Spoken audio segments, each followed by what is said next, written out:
นี่ดินี่ห้อยตีนอีเดียโอ้ทุกเหยียบขอบเลยขอบเนี่ยทุกคนนะนี่จุดที่ชาวบ้านเขาจะมาปล่อยงัวไปเลี้ยงงัวทุกคนแถวมันจะเป็นหมองพักเศร้าของทั้งคนและสัตว์ทุกคนเลยงัวมันก็สิพอได้สนได้พักอยู่ในถ้ำแท่นี้แหละแต่ละจุดแต่ละที่บ่อเรื่องผู้นี่ก็เฉพาะบริเวณเขตนี่ก็เป็นพื้นที่ที่งามขนาดทุกคนเลยมองนี่ก็นั่งพักไหลฝนตกซ้ำหนึ่งก็อยู่ได้ทุกคนคือว่าสามารถวางพ้นได้เนาะนี่เล่นบีโอ้เล่นเอายังได้เล่นเอาเงินบ่หรือเล่นซื่อโอ้เล่นซื่ออยู่ยังเลยอยู่พักโอ้นี่บ่พักโตหัวอยู่มื้อส่งเฮาในที่เฮาเมื่อนี่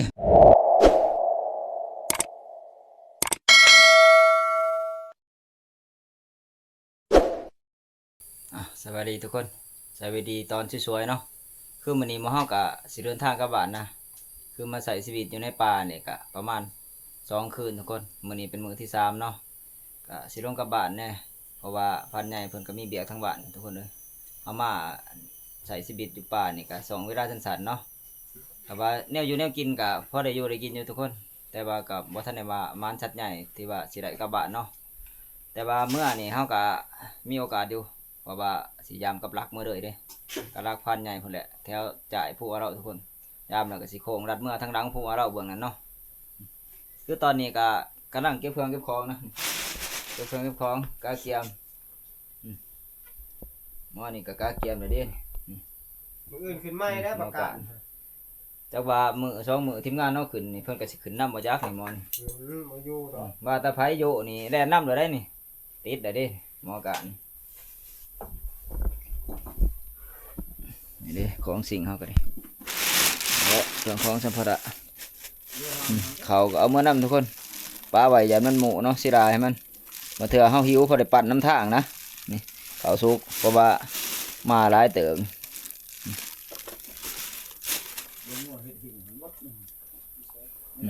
ทีมงานเฮาเก็บเครื่องเก็บของหมดแล้วฟันใหญ่ก็ถือว่าเรียบร้อยแล้วว่าฟันใหญ่มาลืมบ่จะเต็มตองเลยเนาะงวดนั้นพลาดงวดนั้นเจ้าคือบ่อนบ่งวดนั้นโอ้งวดนั้นจนได้ย่างรบคืนเนาะแม่นโอ้ยดิวๆด้วยเนาะจำสิเมื่อยเนาะไปหอดดังผู้เลยมันบ่จนหอดลังผู้โอ้เฮ็ดจังได๋ขึ้นเพาะบ่นี่ไปหอดดังผู้เลยจังได๋เอ้าก็ว่าอยากเช็คยอดวิวแหละพวกหาโทรศัพท์เนาะหาโทรศัพท์บ่เห็นบาดนี้บ่เห็นพี่อยู่ที่ยางพี่ย่างตาตีมาเลยเนาะมันบ่ตาตีแหละแดดน้อยเพิ่นบ่อยากเมื่อย2 ต่อเลยโอ้ยโอ้จักหลายเนาะอยู่หิวนอนไปไต่ตายยังกลางคืนก็บ่แห้งแถมมันดับเบิล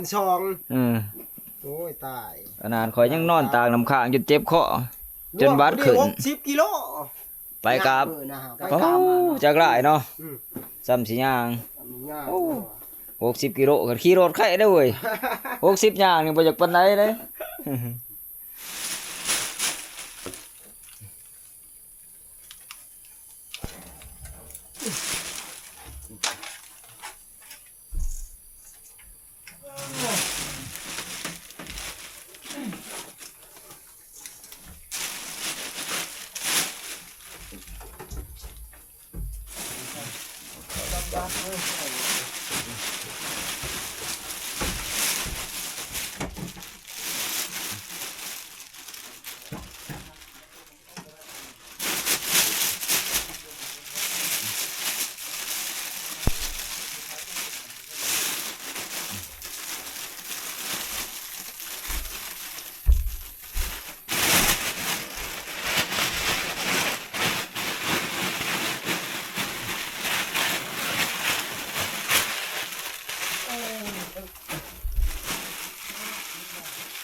าเทียงหายก่อนทุกคนเลยห่างกับโบเกิน2 บัตรเนาะขาดว่าทีมงานคือสิขึ้นมานะเพราะว่าซาลงบ้านแต่ละเถื่อกับโบเกิน2-3 บัตรนะกับบ่าผ่าบ่ลงพ้นบ่ตกก็สิได้ขึ้นมาอีกทุกคนไปหมดแล้วมุ่งหน้าขึ้นใจเราทุกคนพยายามกับรักเนาะเถื่อโศกเถื่อมานเมื่อนำทางบ่ลมเริ่มออกเลยทุกคนบ้านนี้ลมก็ออกแสงแดดก็เริ่มมีแน่ละบ่คือตอนเฮาขึ้นเนาะเฮาขึ้นนี่โอ้โดนฝนถล่มน้ำทางอีกนะบางว่านี่ก็ดิบางว่าเมื่อแถวนี้คือสีบ่ตกค่ำเฮาน้ำทางที่เด้อจุดที่เราจะไปทั้งเถียงผ่านป่าคือเก่าทุกคนทางเส้นเดียวนี่เนาะ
ว้า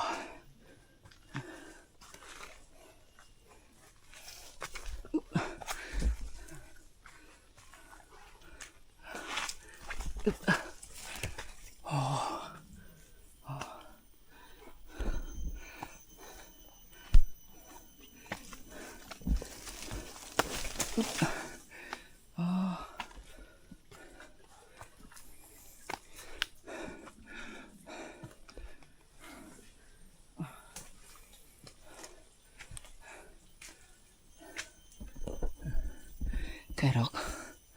หอดดังมันนะปะนี่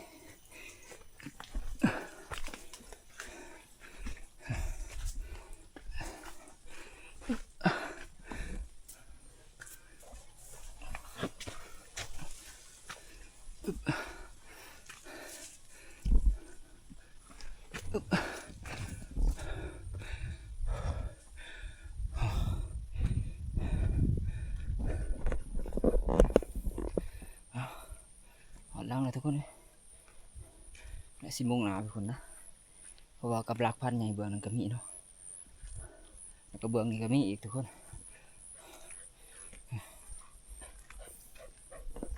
หมอการเสาโผล่ด้วย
กับลักมันมองแหลกทุกคนเลย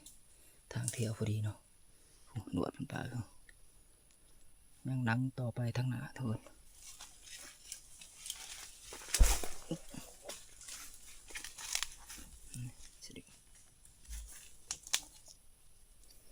ทางตัวนี้ก็นับแต่มักเบอร์นะแล้วก็พวกมินพวกฮ้อนก็เที่ยวดีทุกคนเพราะว่าจ่ายแถวนี้มันไม่มีทางทุกคนเลยมันมีทางเส้นเดียวเนาะทั้งลุ่มนี่ก็เป็นรูปเขาลงทุกคนกับรักทุกคนแดงนี่ยับนี่นี่เด้นี่ห้อยตีนอีเดียป๊อทุกเหยียบขอบเลยขอบเนี่ยทุกคนเลยนี่ขอบกับรักเลยนะนี่เด้นี่ห้อยหนึ่งนี่พอดีมันยวงขามเนาะมันออกทางขางเลยกับรักมันก็อยากโผล่หน่อยหนึ่งทุกคนฝนตกลมแห้งเนาะนี่มันสิมันลมพัดใบตองออกนี่เห็นตะขอบกับรักนี่อีแดงโอ้ยพอดีเหยียบนี่นะช่วยกับสลิงลงไปเลยทุกคนเลยลงขอบนี่เลยโอ้เกือบพันโดนอีแดงกันดิช่องหลังนี่แต่ว่า แม่นอยู่ทางช่องหลังพูนยังอยู่ชนน่ะช่องหลังถือว่าช่องหลังนี่ผ่านไปเนาะนี่รบเมื่อยามทั้งนั้นมานี่เกือบพันเด้เกือบโดนอีแดงทุกคน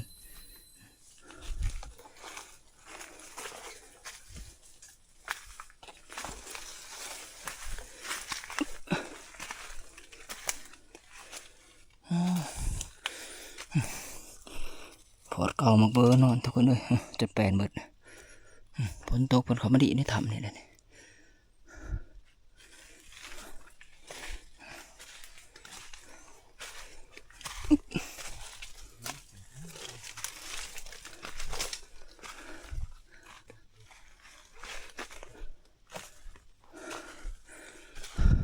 ถือว่าผ่านไปสองหลังทุกคนไปดูอีกสองหลังทั้งหน้าคนไหนเนาะหลังติดกับเกือบโดนคือว่าโอ้เกือบเลยห้ามทุกคนเลยยังมิ้นเดียวน้อยเดียวตอนนี้ก็ถือว่า10 โมงกว่าทุกคนเพื่อยามตัวนี้แล้วกันคือสิช่วงเที่ยงอะไรทุกคนเลยเอาก็จะจิ๋วกลับบ้านไปเนาะนี่แหละยังสองดังเบิ่งนี่ทุกคนเลยเอามาไก่เสียหอได้เลยเนาะคือว่ายามสองดังนี่แหละก็จบบ้านนี่นี่ดังสุดท้ายทุกคนเลยมองนี่เนาะเพราะว่าดังที่อยู่ในถ้ำมันกับโบโรนนะนี่ดังตัวนี้เป็นดังสุดท้ายแล้วมีแต่ว่าโบโรนทุกคนเลยสำหรับการยามกับรักเขาถือว่าบ่ได้เนาะมีแต่ว่าเพิ่นแหละสิมุ่งหน้าเมื่อวานทุกคนมานี่โอ้ทุกคนนี่มองกอกเจ๊กนี่เนาะนี่เน้นนี่ขนาดนี้ไม่ไหม้ขนาดนี้สงสัยบังสักวะนี่โอ้แต่ว่าทีแท้นี่มันเดิมมาแถวรังหัวเราเลยทุกคนนี่หอยแม่นบดนี่มองนี่แห้งครับทุกคนเลยปอตัว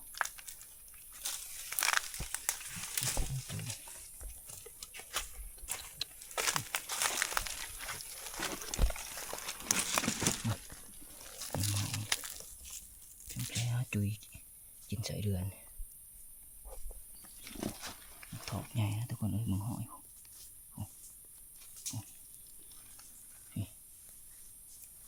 แม่นบดทุกคนโอ้ถือเลยอ๋อนี่แห้งแตกวัตถิเลยมันคือบโดนกับลักเด้เนาะแสดงว่าเดิมมาแล้วกับลักนี่คือว่ามีรุ่นทุกคนเลยเที่ยวนะแถวนี้แถวจ่ายเรานี่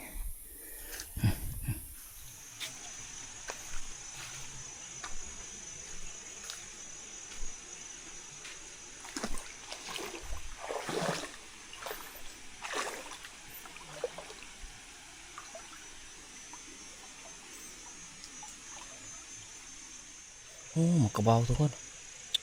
ก็เหาะกินเนาะหมุนหมดนะ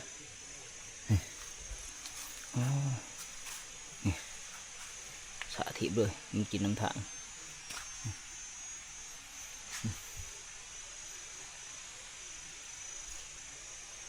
หอมดีทุกคนมากัน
อืม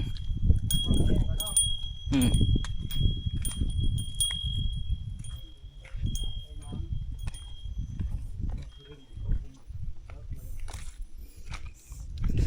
จุดที่ชาวบ้านเขาจะมาปล่อยงัวไปเลี้ยงงัวทุกคนแถวบริเวณนี่เด้อเนาะเพอแถวนี้ทำลายนะยินสงบสงบลายมันจะเป็นหมองพักเศร้าของทั้งคนและสัตว์ทุกคนเลยงัวมันก็สิพอได้สนได้พักอยู่ในถ้ำแถวนี้แหละนี่แต่ละจุดแต่ละที่บ่อเรื่องผู้นี่ก็เฉพาะบริเวณเขตนี่ก็เป็นพื้นที่ที่งามขนาดทุกคนเลยสำหรับงูหินเนาะแต่ละงูนี่แหละมีแต่ธรรมศาสตร์สร้างขึ้นเองทั้งนั้นเลยมีผู้ใดมาปรุงแต่งหรือว่ามาดัดแปลงทุกคนนี่มองนี่ก็นั่งพักไหลฝนตกซ้ำหนึ่งก็อยู่ได้ทุกคนคือว่าสามารถวางฝนได้เนาะนี่เบื้องนั้นแห้งบุตรตะมองอยู่ทุกคน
น้ำก็ถือว่าบ่ได้บ่ได้ทุกคนก็สิขามได้อยู่หรอกซ้ำนี้แต่ก็แห้งเติบอยู่ได้นี่ถือว่าบ่ได้ก็ดิ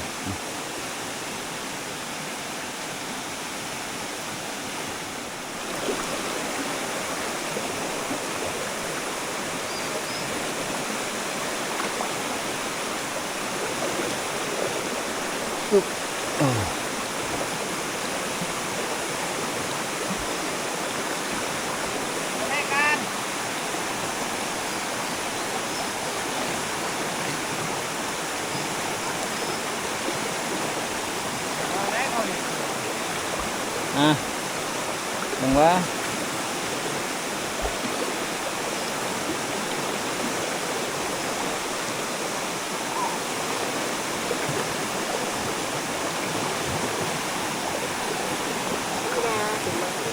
ngon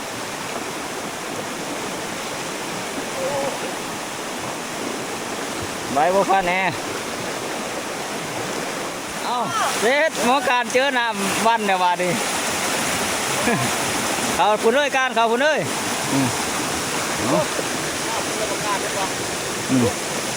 khảo phang đeo vừa hang tờ lênทุกคนnặng nó cái bao họ làm đeo được rồi bạn này rồi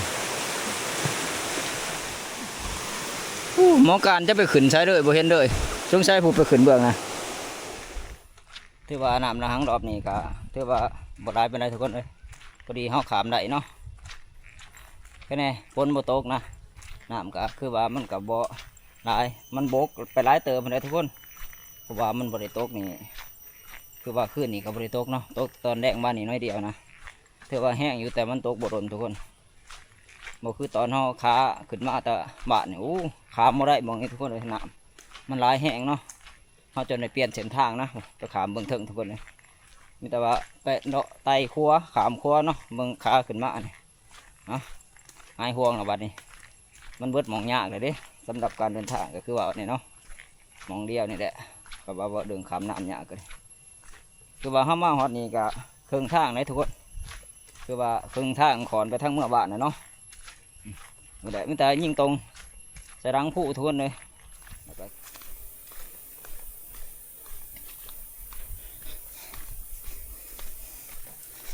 โอ้หอทางลงหวานนะบัดนี้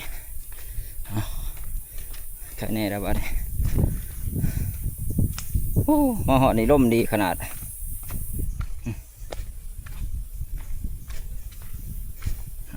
ท้องฟ้าปลอดโปร่งบัดนี้โอ้นั่งพักผ่อนกันจังหน่อยหนึ่งทุกคนเลยโอ้เมื่อยตัวเสียหอดเนาะหมอก็ดีใจแห้งหอดลังผู้แล้วบัดนี้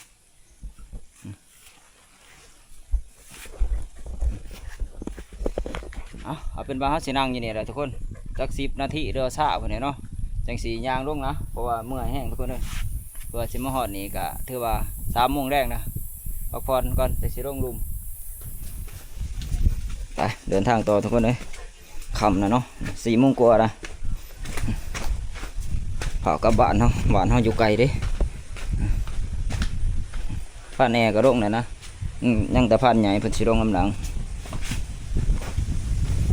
ใครดอกสิบมื้อดอกวันนี้หัวฝนหยุดตกแล้วเด้ไปย่างการย่างอึบ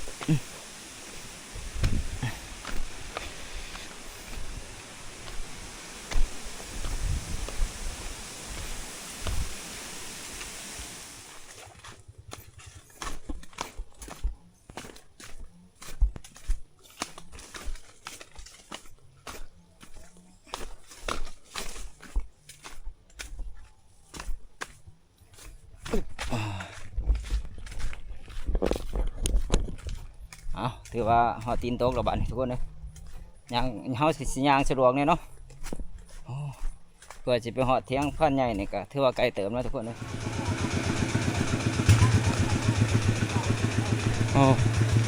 ก็ชาวบ้านมาเอาพื้นพอดีทุกคนเลย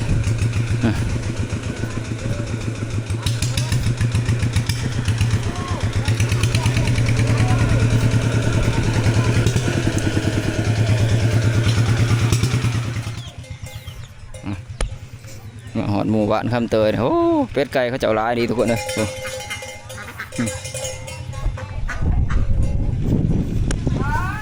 แดดก็กระดังอันนั้นเลยกระดังอวยเดิมค่ำเลยดิ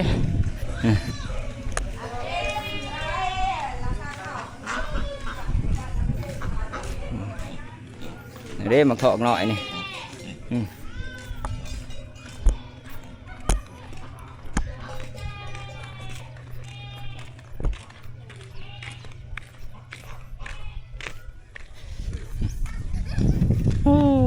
ซ้ำเสด็จแน่นอนฝนบ่ตกโอ้ยู่ยังเลยยู่พักโอ้นี่ว่าพักโตหัวยู่มาส่งเขาในที่เขาเมื่อนี่ผู้ยู่ไปส่งเขาอยู่ผู้โมเมนต์พักกินบ่โอ้เห็นยังเคยมือตัวเล่นบีโอ้เล่นอะไรยังเล่นเอาเงินบ่หรือเล่นซื่อโอ้เล่นซื่อโอ้หน่อยแต่ยังหน่อยเขาก็เด่นแบบนี้ได้นี่มวนได้เด่นบีนี่เด็กหน่อยเขาจะเด่นบีทุกคนเลยฝ่าบลงพ้นมาตกเพราะกันออกมาเด่นตามถนนทางนะมันสะดวกเลย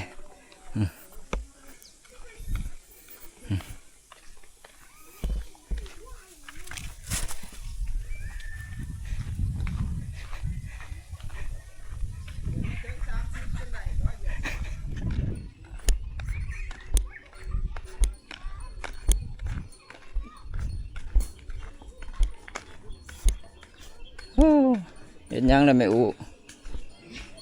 นั่งอยู่นั่งเล่นมาแล้วเนาะมาละ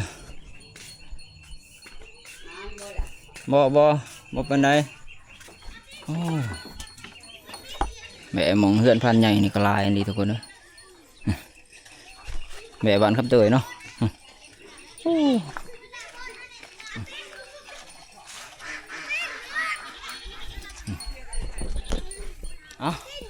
เอากลับมาหอดเทือนพันใหญ่ไปทีเรียบร้อยทุกคนเลยลงมาหอดดุมแล้วเนาะพักผ่อนจังไรหนึ่งนะจังสีเดินทางกลับเมื่อบ้านตัวเองโอ้ไปปลาแถวนี้ก็บ่ปานใดทุกคนเลยแต่ว่าสิบ่มานบ่กับมามานอยู่เนาะแต่ว่ามานกับพอได้อยู่ได้กินนะก็ได้แต่กินอยู่เทิงเมื่อไรแนวกินมาบ้านมาเมืองเนาะแต่ว่าเที่ยวนาพอได้ทุกคนเลยจังว่ากันใหม่เนาะ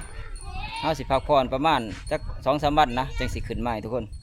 แต่บ่ฮู้ว่าทีมงานเฮาที่เพิ่นบ่ทันได้ขึ้นนี่เพิ่นอาจจะขึ้นมื้ออื่นพื้นนี่เนาะบ่ว่าสิเป็นพานทองพานหม้อง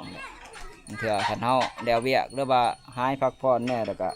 สิขึ้นน้ำหมู่เพิ่นนะทุกคนเลยแต่ว่าสำหรับคลิปนี้เฮาสิปิดไว้เพียงเท่านี้เนาะพอกันใหม่คลิปหน้าทุกคน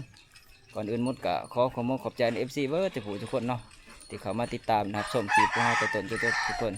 สุดท้ายก็เช่นเก่าเช่นเคยทุกคนฝากกดไลค์กดแชร์เนาะส่องว่ากุ้งคนหากินคือเก่าทุกคน